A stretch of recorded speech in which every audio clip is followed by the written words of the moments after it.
Cambiaste todo en mí, ahora soy nuevo en ti. Tomaste mi error y tu amor lo redimió.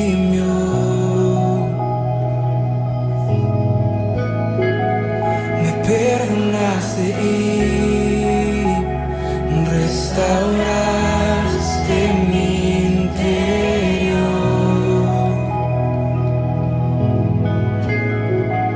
Purificado soy por tu gracia y tu favor, y solo cantaré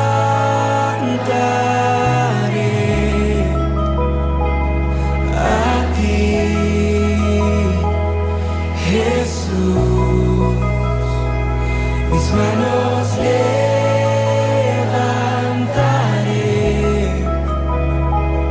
a ti, Jesús.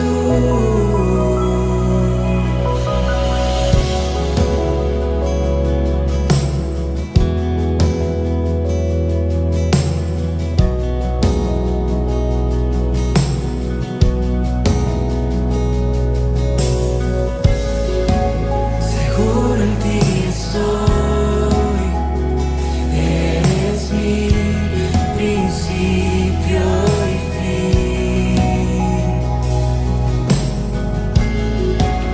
Me diste libertad y eterna salvación. Solo cantaré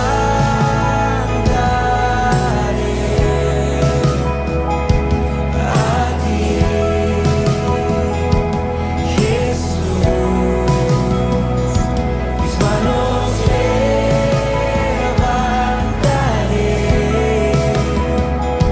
a ti,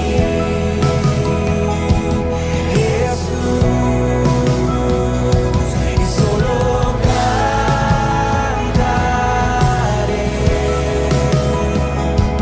a ti,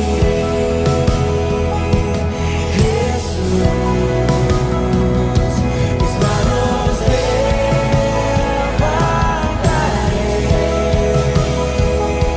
a ti,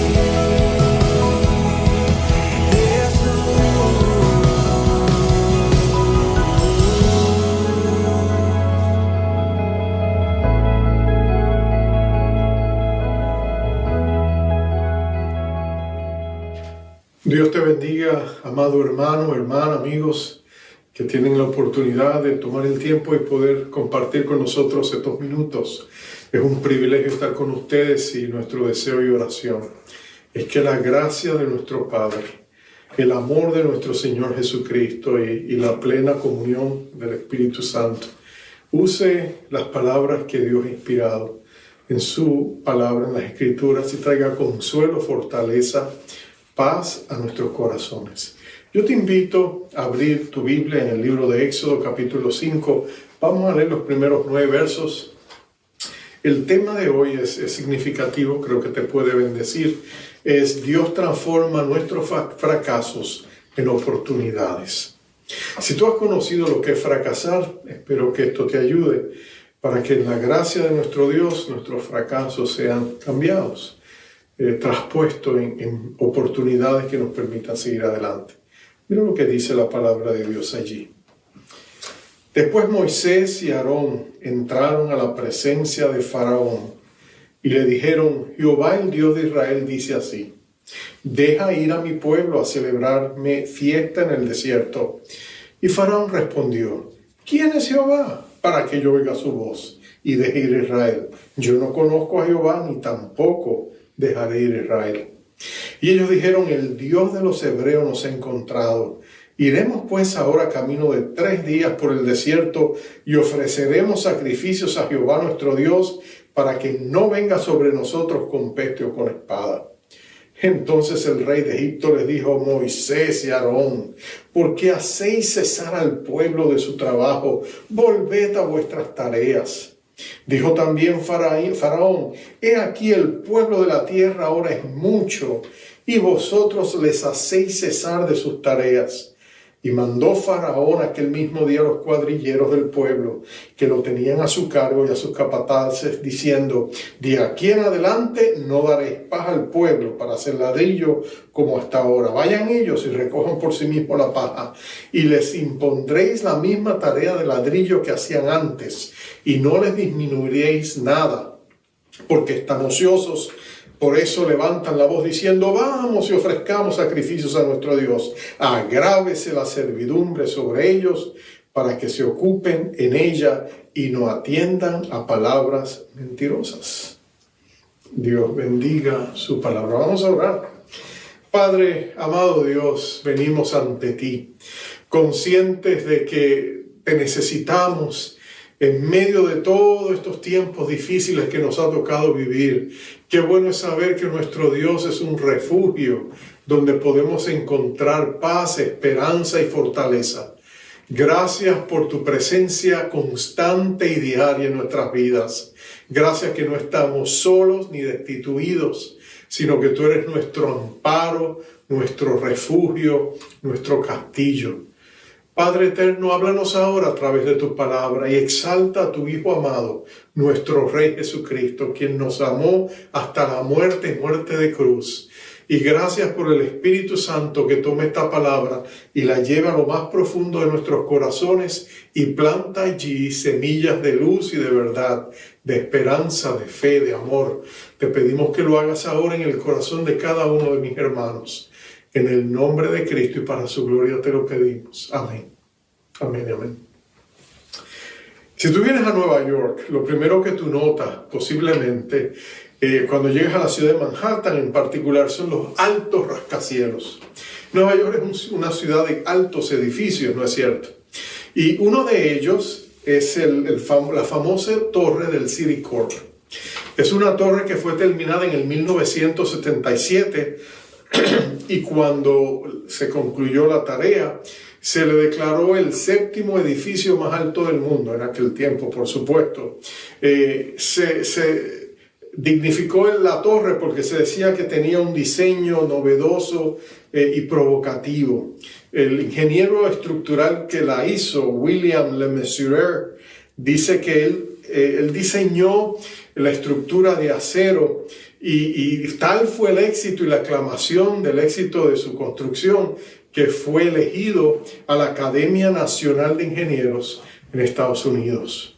Por supuesto, él se sentía feliz, pero un año después, Le Mesurier se dio cuenta que él había cometido un grave error.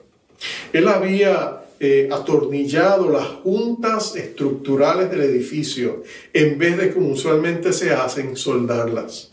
Y el problema fue que un año después descubre, hablando con meteorólogos, que por la ubicación del edificio y el túnel de viento que se creaba, hay unas ráfagas de viento que usualmente visitan la ciudad de Nueva York en un promedio de cada 16 años, que son tan fuertes que cuando vinieran y pegaran a ese edificio de manera perpendicular, lo más probable es que las uniones no tendrían la fortaleza y iba a afectar la integridad del edificio y eventualmente quizás hasta causar su caída. Pero ahora Le Mesurier estaba ante una disyuntiva. Por un lado, él había sido declarado y aclamado como un gran ingeniero, pero venir ahora y confesar su error, él temía que su reputación y su prestigio se vendrían al piso. ¿Quién después le contrataría para levantar uno de estos edificios cuando ya él tendría en su registro la marca del fracaso, de la derrota? Consciente de su error, sin embargo, él se preguntaba, ¿pero qué sucede? Si ese edificio se colapsa eventualmente, las cantidades de vidas que se perderían, él no podía tener eso en su conciencia. Así que él se acercó a la ciudad, se acercó a la junta de directores de Citicorp y les confesó lo que había hecho y le pidió la oportunidad para hacer reparaciones. Se lo concedieron, se hicieron anuncios públicos, por supuesto, y él pudo con otros ingenieros crear la estrategia correctiva, se pudo hacer el trabajo, y aunque él pensaba que las consecuencias serían negativas para su reputación, el resultado fue todo lo contrario. Se le aclamó como una persona de integridad, de conciencia, y por supuesto después le aparecieron muchas otras oportunidades de trabajo y otros grandes proyectos porque lo consideraron un hombre de lealtad y de confiabilidad. Lo que pudo haber sido el fracaso más grande de su vida terminó siendo una afirmación y también la apertura de mejores y grandes oportunidades. ¿Por qué te digo esto? Porque cuando se trata de la palabra de Dios y del Dios que nosotros conocemos, lo cierto es que Dios se especializa en transformar grandes fracasos en grandes oportunidades.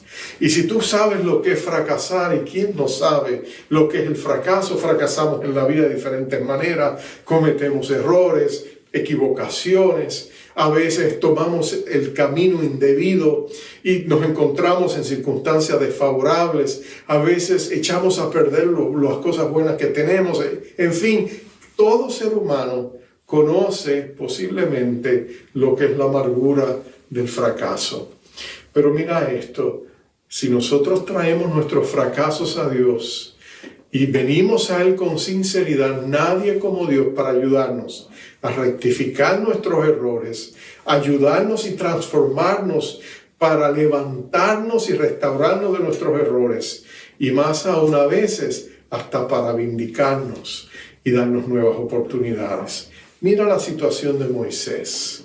Moisés era una historia de fracaso. El hombre que había llegado a ser un príncipe de Egipto había sido exilado en vergüenza, en desgracia y en fracaso. Él había tenido que correr por su vida, abandonar toda su opulencia, toda la riqueza de Egipto, para irse a refugiar a un desierto. Y allí por otros 40 años, él deshojó el calendario de su vida, quizás con su mente llena de los fantasmas que habían quedado atrás. Hasta que Dios se le aparece y Dios le comisiona para que regrese a Egipto, el lugar de su derrota, el lugar donde él había conocido su fracaso, al lugar donde él tenía enterrado todos sus fantasmas, para volver a completar una misión que él había intentado hacer en el pasado y había fracasado rotundamente. El llamado y la comisión de Dios eran grandes, era liberar al pueblo de Dios. Pero por supuesto Moisés, ya un hombre de 80 años, estaba lleno de inseguridades, estaba lleno de ansiedad, de temores, consciente de sus limitaciones humanas, y él no estaba seguro de que él podría hacerlo. Por supuesto, él aún así decide llegar hasta allá. Pero lo que tú tienes que recordar, y este es mi primer punto, que cuando tú te acercas a Dios y le pides que te levante de tus fracasos, Dios va a estar más interesado en ti como persona que en lo que Él pueda hacer a través de ti. En otras palabras, Moisés iría a Egipto con una misión, pero Dios estaba interesado en el hombre. Él conocía sus heridas, él conocía sus luchas, él sabía las cicatrices que llevaba en su corazón, y Dios va a traer sanidad y fortaleza a su vida, porque nuestro Dios es un Dios personal. A veces las grandes compañías, los grandes y altos ejecutivos no se preocupan mucho del personal, de la gente que trabaja. A veces los consideran como un número. Toman sus decisiones de una manera muchas veces alejada y ajena a las circunstancias de las personas que trabajan allí. Pero ese no es Dios. Dios conoce a cada persona por nombre. Él la tejió, dice el Salmo 139, en el vientre de su madre. Dios es el creador y el sustentador de toda la vida. El Dios que creó a cada ser humano de una manera única y diferente, mostrando la gran diversidad que Él tiene en su gusto, sin duda alguna que Él se interesa por cada uno de sus criaturas. Y por eso Moisés va a recibir la gracia de Dios para poder completar esta tarea. Pero la gracia de Dios no solamente va a ser capacitadora, le va a permitir cumplir la misión, va a ser transformadora, va a cambiarlo desde adentro para afuera. Lo primero que Dios hace es que cuando Él regresa, Él se encuentra con su ayudante, su hermano Aarón, que tenía 3 años más que él. Si él había pensado en un ayudante joven que fuera más vigoroso, que le ayudara, Dios le tenía una sorpresa. Su ayudante sería su hermano mayor, Aarón. Y lo interesante es que cuando los dos se juntan, ¿te imaginas el reencuentro de Moisés con su familia? El hijo perdido ha vuelto a casa, el hijo pródigo ha regresado, y ahora cuando escuchan de sus labios lo que Dios le ha dado, Aarón le lleva a tener un encuentro con todos los líderes y ancianos de la nación de Israel. Y cuando él tiene ese encuentro, lo encuentras en el capítulo anterior, en el verso 28 del capítulo 4, dice: entonces contó Moisés a Aarón todas las palabras de Jehová que le enviaba y todas las señales que le había dado. Y fueron Moisés y Aarón y reunieron a todos los ancianos de los hijos de Israel, y habló Aarón acerca de todas las cosas que Jehová había dicho a Moisés, e hizo las señales delante de los ojos del pueblo. Y mira la reacción: y el pueblo creyó. Y oyendo que Jehová había visitado a los hijos de Israel que habían visto su aflicción, se inclinaron y adoraron. Mira qué tremenda recepción. Tiene que haber sido una escena emotiva, tiene que haber sido un encuentro tremendo. Este pueblo que estaba viviendo desesperanzados, que habían levantado un clamor a Dios, pero no sabía si habían sido escuchados, ahora se dan cuenta de que Dios está por ellos y que ya no están solos y derribados, porque ningún hijo de Dios es abandonado ni desamparado por su Padre Celestial.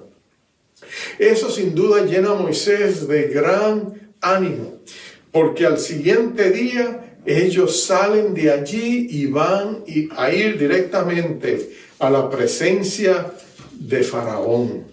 Ellos sin duda llegan ante Faraón con un gran optimismo y grandes expectativas. Si Moisés está pensando, si nota como mi familia me recibió, si nota como mi pueblo me ha recibido, mira toda la afirmación que me has dado, sin duda que esto se resuelve hoy. Basta que yo vaya ante Faraón, le diga la demanda del Dios Todopoderoso, y Faraón va a claudicar y va a decir: salgan ya. Él pensaba que eso sería una victoria rápida, pero es todo lo contrario. Cuando él se presenta frente al hombre más poderoso del mundo y le dice lo que Dios quiere hacer, la respuesta de Faraón es sencilla. Él le dice: ¿quién es Jehová? Pero nota que no se trata de una declaración de ignorancia, es una declaración de menosprecio. Él lo que está diciendo es: yo tengo el panteón de dioses egipcios, yo mismo soy considerado Dios. Yo no quiero saber de Jehová, yo no lo considero a él importante. Y con esa declaración, él va a hacer que el Dios del cielo, de ahí en adelante, le va a decir más adelante a Moisés, le va a decir: ¿sabes qué, Moisés? Tú vas a tratar con ese hombre, con Faraón. Yo no me voy a dignar a enfrentarlo a él. Yo voy a hacer de ti mi magistrado. Tú vas a representarme a mí. Tú vas a ser mi embajador. Y ante Faraón te voy a constituir como un Dios, con letra minúscula, como el hombre que me representa y que es hacedor de milagros, porque yo lo amparo y lo respaldo. Y tu hermano Aarón será tu profeta. Pero nota eso. Él hace eso eventualmente, pero en este instante Moisés recibe la negativa y viene con grandes consecuencias. Porque lo que va a suceder es que no solamente Moisés va a conseguir que él menosprecie a Jehová, él va a agravar la carga que hay sobre los hijos de Israel. Pero mira esto, Hay momentos en nuestra vida donde las cosas no salen como nosotros esperamos. Hay momentos en la vida donde tú esperabas lo mejor y se te colapsó el piso. Hay momentos donde tú tenías ciertas proyecciones y de pronto todo cambió.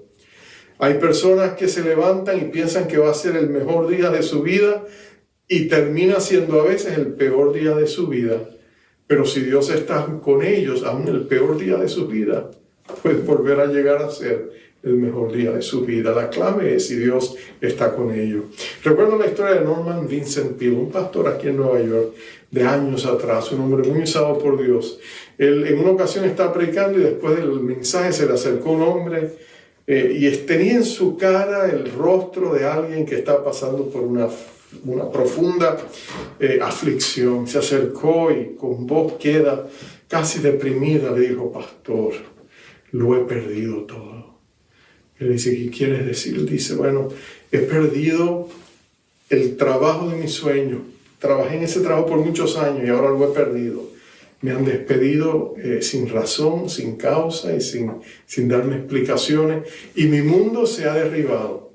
Tú sabes que para muchos de los hombres su trabajo es la fuente de su estima, ¿no es cierto? Es algo tan importante para nosotros. En cierta medida es nuestra identidad en algunos sentidos. Pero cuando este hombre recibió eso, de pronto él se vio mayor, dijo: todo está perdido. Él dijo: voy a perder la casa, voy a perder la oportunidad de los hijos en las universidades. Todo su mundo se le vino abajo. Y el pastor Vincent le dijo con mucha sabiduría: con que lo has perdido todo, ven acá, tu esposa está todavía contigo.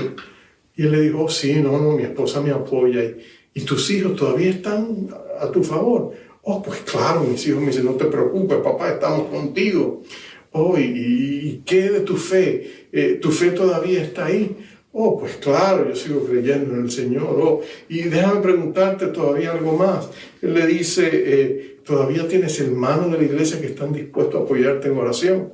Oh, claro, hermano, tengo hermanos que van a orar por mí. Entonces le digo: ¿de verdad tú crees que lo has perdido todo? La señora con una sonrisa le dijo: no, tiene usted razón, no lo he perdido todo. Y le dijo: si tienes a Dios, lo tienes todo. Dios te va a levantar de este aparente fracaso. Y así lo hizo. Unos meses más tarde, Dios le dio un mejor trabajo. Y él pudo salir adelante por la gracia de Dios. Porque nadie como Dios para usar nuestros fracasos y transformarlos en oportunidades. Así que Moisés sabe eso. Pero le han dicho ahora al pueblo de Israel: ¿saben qué? Ustedes están ociosos, dice Faraón, por lo tanto vamos a agravar su carga. No le vamos a dar paja para que lo usen en el lodo para hacer los ladrillos.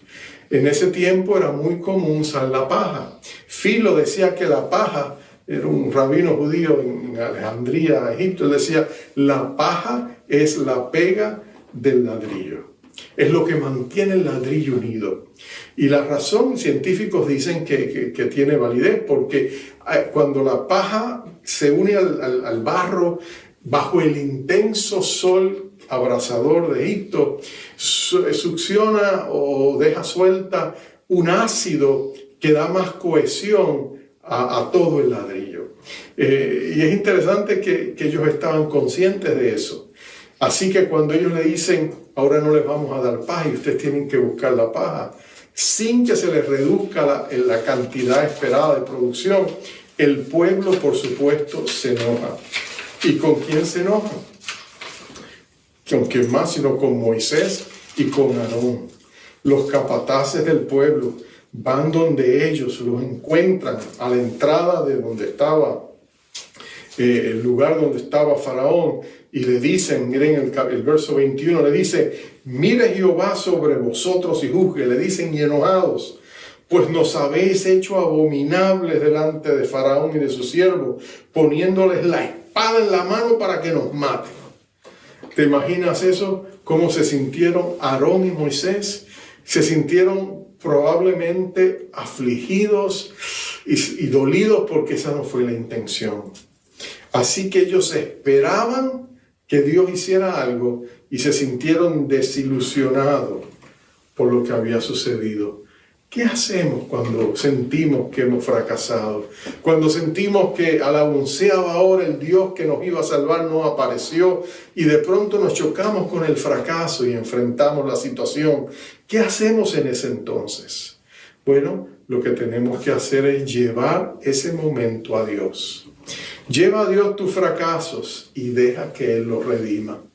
Y eso es precisamente lo que Moisés va a hacer. Si tú sigues leyendo el verso 22 y 23, mira lo que dice. Entonces Moisés volvió a Jehová y dijo: Señor, ¿por qué afliges a este pueblo? ¿Para qué me enviaste? Porque desde que yo vine a Faraón para hablarle en tu nombre, has afligido a este pueblo y tú no has librado a tu pueblo. En otras palabras, Moisés expresa lo que siente, y lo que él siente es desilusión. Él se siente defraudado, pero nota la sinceridad. Moisés había esperado una fácil liberación, automática e instantánea. Dios lo había enviado, así que él pensaba que el camino iba a estar abierto y despejado. Él no pensaba que iba a encontrar obstáculos. Si Dios está con nosotros, sencillamente, ¿quién contra nosotros? Quizás como Pablo decía. Pero lo cierto es esto: el que Dios esté por nosotros. La pregunta es, ¿quién puede enfrentar a Dios?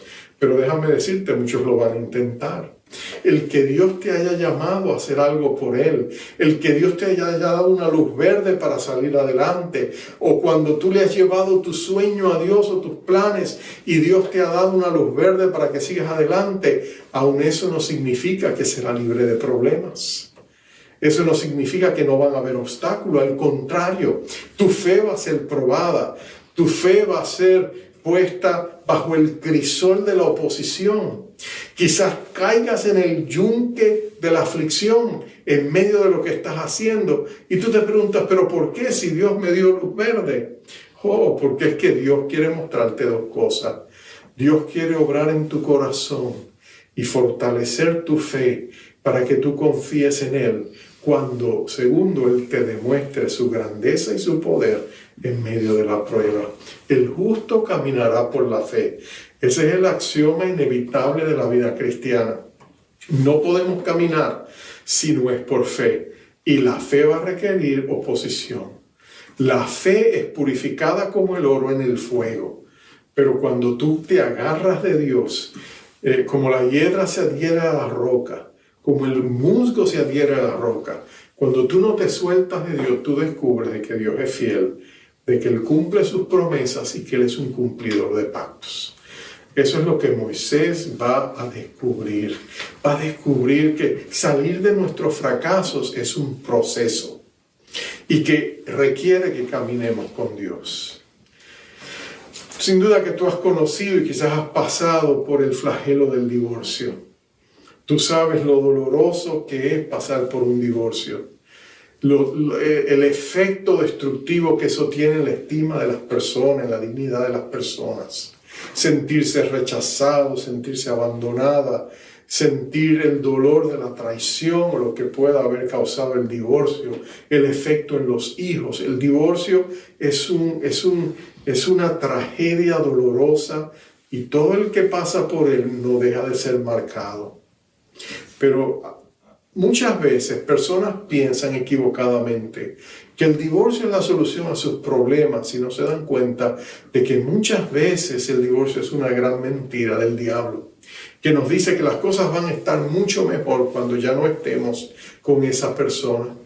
Y tristemente descubrimos a veces tardíamente que no era cierto, que Dios nos había dado a veces lo mejor y lo despreciamos por las razones que hayan sido. Pero sin menospreciar las causas que nos llevan al divorcio, el punto es este. Lo cierto es que uno queda marcado. Pero aún de allí Dios puede levantarnos del fracaso. Y Dios puede fortalecernos y bendecirnos y hacernos salir adelante. Si nosotros podemos poner nuestros fracasos en sus manos. Recuerdo la historia de un pastor conocido. Él era un joven pastor hacía muchos años atrás, una joven familia, una esposa, hijos pequeños. Y un día llegó a la casa de la iglesia y descubrió que su esposa se había ido con sus niños y le había dejado una nota. Cuando él leyó la carta se echó a llorar. La esposa le dijo, ¿sabes qué? Ya no puedo más. No soporto esta vida. Tú siempre estás ausente. Le dio todas las razones por las cuales ella pensaba que ya no quería estar casada con él. Lo cierto es que él había cometido errores, se había envuelto mucho en el ministerio, había sido negligente con su hogar. Pero aún así él pensó que se podría salvar. Él se montó en un avión, viajó hasta Ohio, donde vivía su esposa, ahora con sus padres, y le rogó, le pidió, le imploró una segunda oportunidad, le dijo que iba a cambiar, le dijo que estaba dispuesto, era consejería, pero por las razones que fuesen su esposa se paró en el no, y él no pudo reconciliarse con ella. En la denominación en que él servía, le dijeron, no, si no, tú no puedes servir como pastor en nuestra denominación, en nuestras iglesias, si tú estás divorciado. Así que él perdió todo, perdió su familia, perdió su iglesia, perdió su carrera. Él se sentía totalmente abandonado por Dios. Él recuerda la vez, nos contó, cuando caminando por una playa en California, solas con Dios y llorando amargado y reclamándole a Dios, y no sabiendo qué hacer, finalmente le dijo, ¿sabes qué, Señor? Yo voy a entregar esto a ti. Te entrego mi fracaso, te entrego mi error. Redímelo de la mejor manera que tú puedas, pero como a Nehemías, ayúdame a reconstruir los muros caídos de mi vida.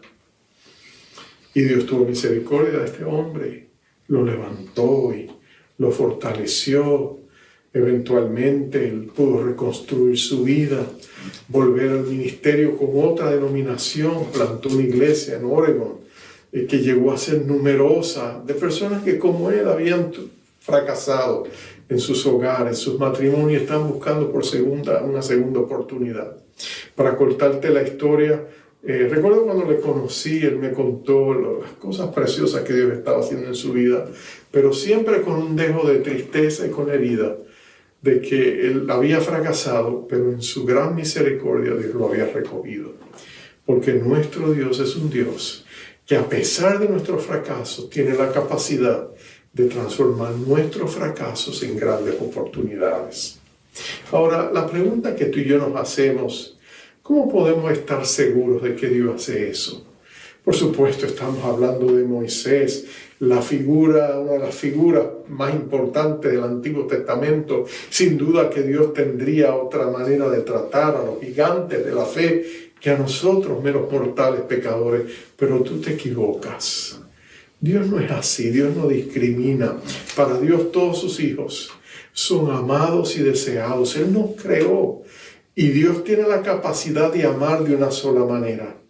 El Dios omnipotente solo sabe amarnos con intensa plenitud a cada uno de nosotros. Cuando nosotros un día estemos en el cielo y veas a toda la gran comunidad de la fe, millones y millones de hijos de Dios, si Dios se paseara entre nosotros, Él tiene de una manera sobrenatural, omnisciente, la capacidad de hacernos sentir a cada uno de nosotros como si fuéramos el hijo amado de Dios o la hija amada de Dios. Ese es su amor.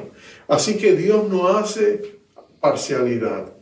Él no hace acepción de personas. Y cuando se trata de sus hijos, Él nos ama a todos de la misma manera.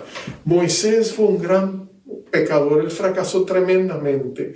Él llevaba en sus manos sangre que él había matado cuando era joven. Y sin embargo, Dios lo levantó, le dio una segunda oportunidad y lo usó gloriosamente. La respuesta a esa pregunta, ¿qué nos garantiza, qué nos da la seguridad que Dios haga lo mismo con nosotros? Es esta: nuestro Dios es un Dios cumplidor de pactos. En otras palabras, cuando Dios nos da promesas, Él siempre las cumple. Y Dios, en ese sentido, cuando Él ha hecho una promesa, sea a nosotros o a nuestros padres o a nuestros antepasados, esa promesa va de generación en generación. En el caso de aquellos que aman a Dios, hasta la 1000ª generación, dice el libro de Éxodo. Pero lo sabemos porque Dios se lo dice a Moisés. En el siguiente capítulo, el capítulo 6, el verso 2 al 5, mira lo que Dios le dice a Moisés. Después que Moisés se queja y le dice, Señor, ¿por qué fallaste? ¿Por qué no viniste? Nosotros pensamos que hoy mismo empezamos a empacar para salir de Egipto y mira con lo que nos sale Faraón. Ha hecho las cosas peores ahora. ¿Por qué en vez de mejorar empeoraron? Y mira la respuesta de Dios. En el verso 2 al 5 del capítulo 6. Habló Dios a Moisés y le dijo, yo soy Jehová. Y aparecía a Abraham, a Isaac y a Jacob como Dios omnipotente. Mas en mi nombre Jehová no me di a conocer a ellos.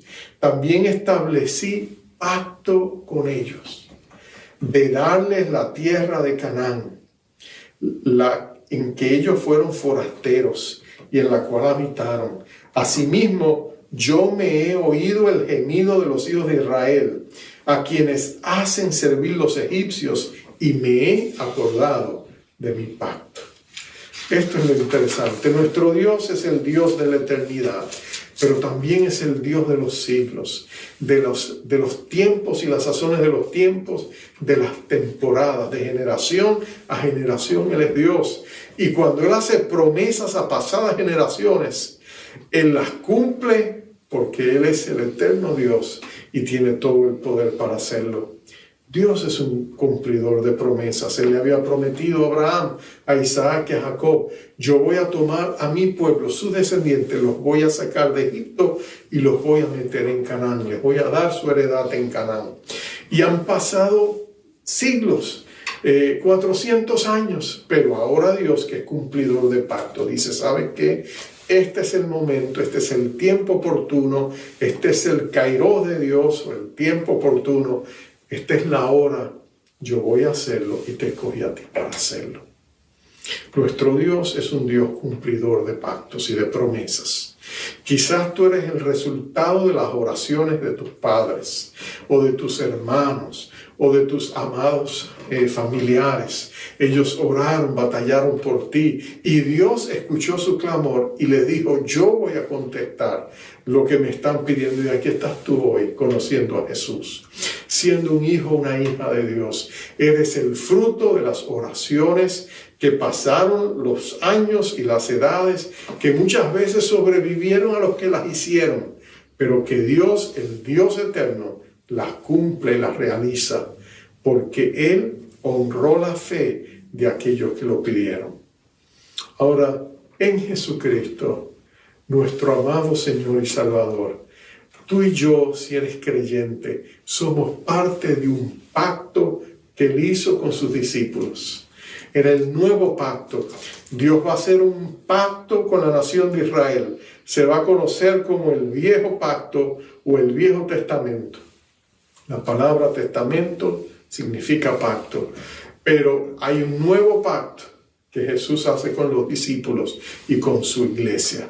Y si tú eres un hijo de Dios y estás en Cristo Jesús y eres cristiano, tú eres parte de la iglesia, tú eres parte del pacto que Dios ha hecho.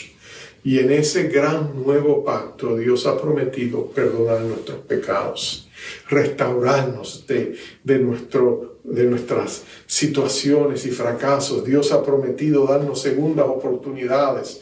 Él nos ha dado promesas de provisión, de protección, de paz, de santidad, promesas que Él nunca dejará de cumplir, porque fueron promesas que fueron selladas con la sangre preciosa de Jesucristo en la cruz del Calvario. Y Dios siempre va a honrar esa sangre, porque es la sangre de su Hijo amado.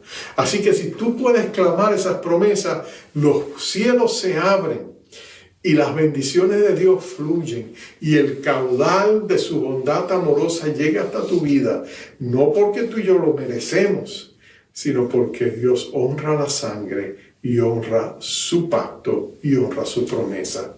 Y tú lo puedes ver en la vida de Cristo.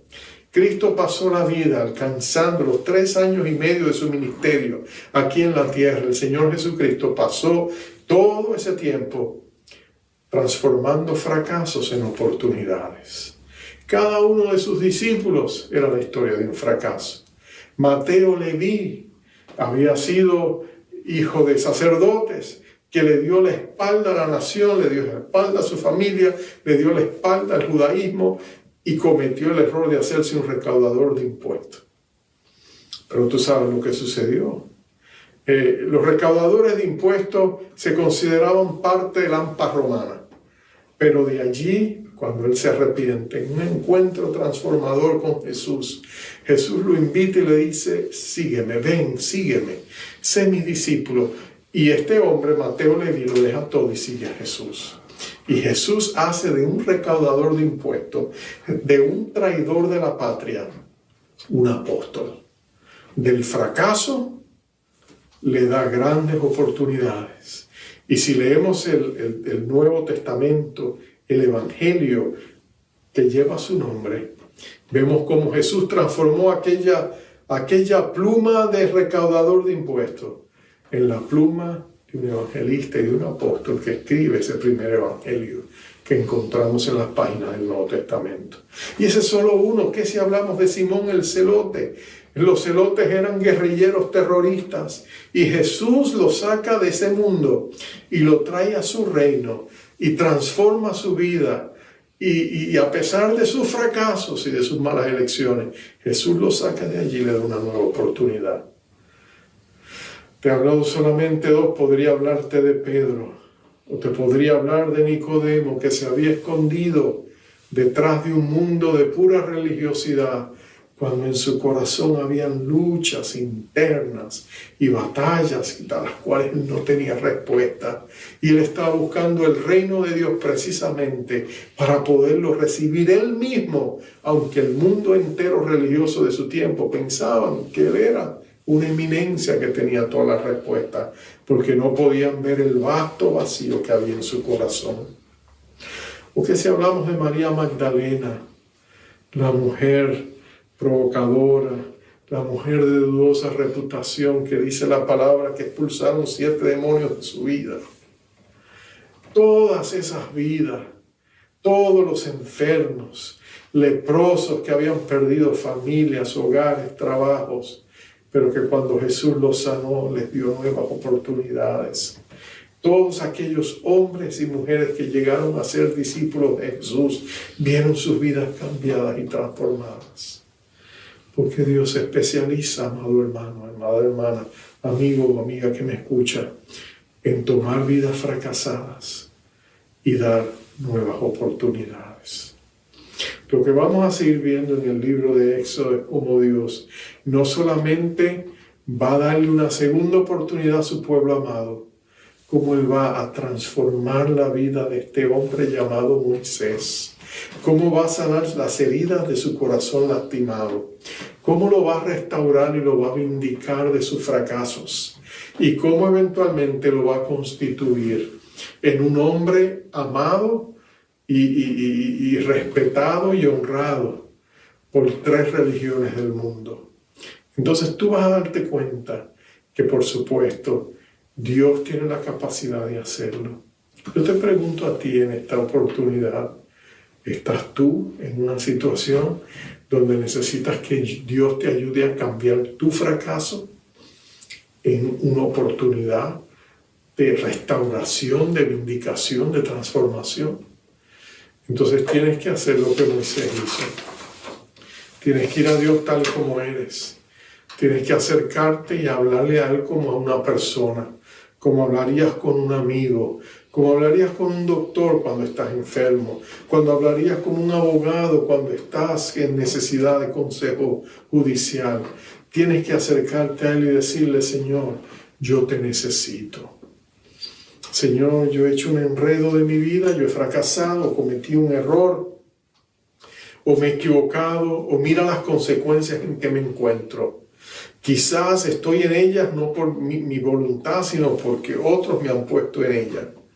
Pero no importa dónde esté, Señor, yo clamo a ti, porque tú sigues siendo el omnipotente Dios de Abraham, Isaac y Jacob, el Jehová de Moisés. Y tú sigues siendo el Altísimo Señor. Y yo clamo a ti y te pido: ayúdame, Señor. Sácame de esta situación. Perdóname mis pecados. Levántame, restáurame. Señor Jesucristo, ten compasión de mí. Y tú verás que Jesús va a escuchar tu oración y algo nuevo se va a encender en tu corazón. Y esa chispa de fe va a crecer y se va a acrecentar mientras tú la alimentas con la palabra y la oración y te congregas en una iglesia. Vas a ver cómo Dios te va a restaurar, cómo Dios te va a levantar. Y después será uno de aquellos que testifican y dicen: mi Dios es bueno, absolutamente bueno, y mi Dios es fiel. Vamos a orar. Padre, tú conoces el corazón de cada uno que está escuchando este mensaje. Oh Señor, quizás hay dolor, quizás hay angustia, quizás hay una profunda desesperanza y quizás hasta desesperación. Un sentido de ya todo está perdido, un sentido de, ¿para qué volver a esforzarme? Y miramos al pasado como algo que ya sencillamente no podemos tocar. Y es cierto que tú no cambias el pasado, ya pasó. Pero nadie como tú para cambiarnos a nosotros y cambiar nuestro presente y nuestro futuro. Tú nos das nuevos pensamientos, nuevas actitudes, una nueva manera de enfrentar la vida. Tú cambias nuestra visión. Tú cambias nuestra manera de acercarnos y de pronto palabras llenas de fe empiezan a llenar nuestra mente y nuestro corazón. Y nosotros volvemos a ver renacer la esperanza en nuestro corazón. Y de pronto pensamos que todo lo podemos en Cristo que nos fortalece. O pensamos como David en el Salmo 56, esto sé que Dios está por mí. Y cuando nuestra fe se acreciente y nos levantamos, nos damos cuenta de que aunque nosotros mismos no somos nada, con Dios a nuestro lado somos una mayoría.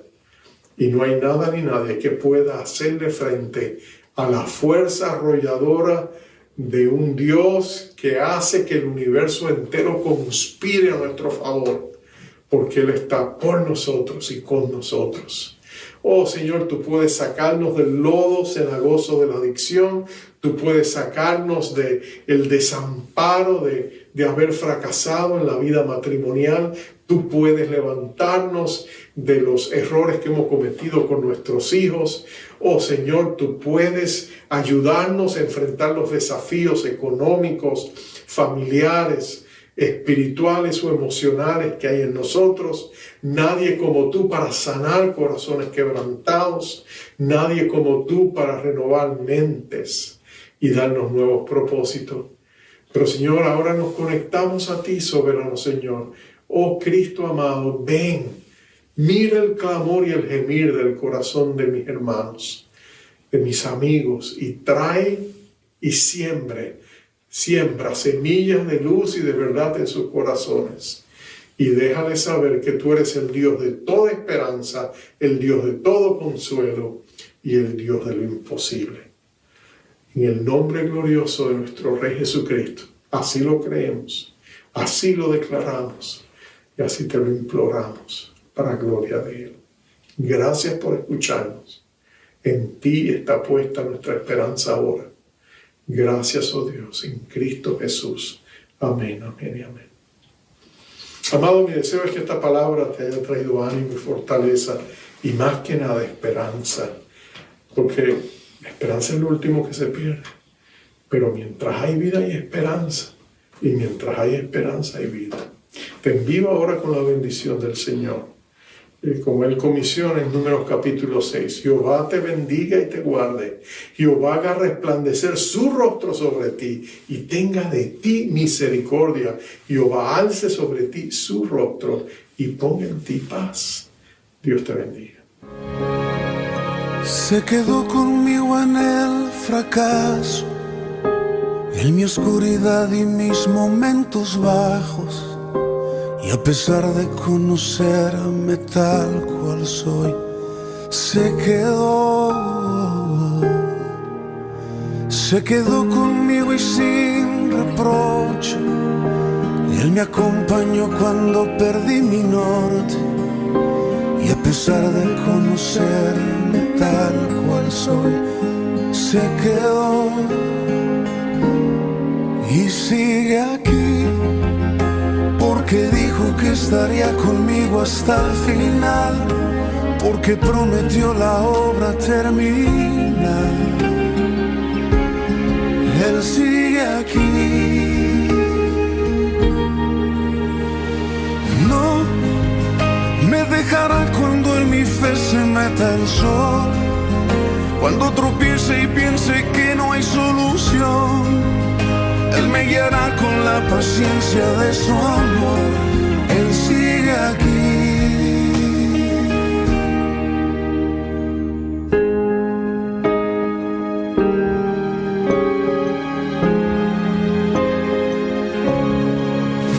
Se quedó conmigo en el ocaso, en la oscuridad que me desvió los pasos, y a pesar de conocerme tal cual soy, se quedó conmigo y fue paciente, y me levantó cuando bajé mi frente, y a pesar de conocerme tal cual soy, se quedó y sigue aquí, porque dijo que estaría conmigo hasta el final, porque prometió la obra termina. Él sigue aquí. No me dejará cuando en mi fe se meta el sol, cuando tropiece y piense que no hay solución. Él me guiará con la paciencia de su amor.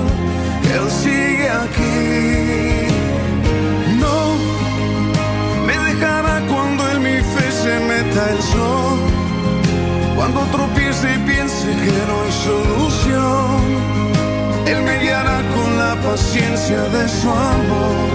Él sigue aquí.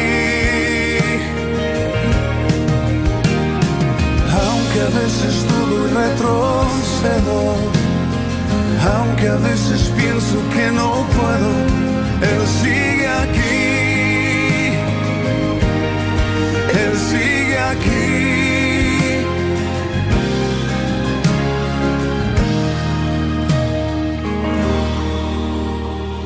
No me dejará cuando en mi fe se meta el sol, cuando tropiece y piense que no hay solución. Él me guiará con la paciencia de su amor. Él sigue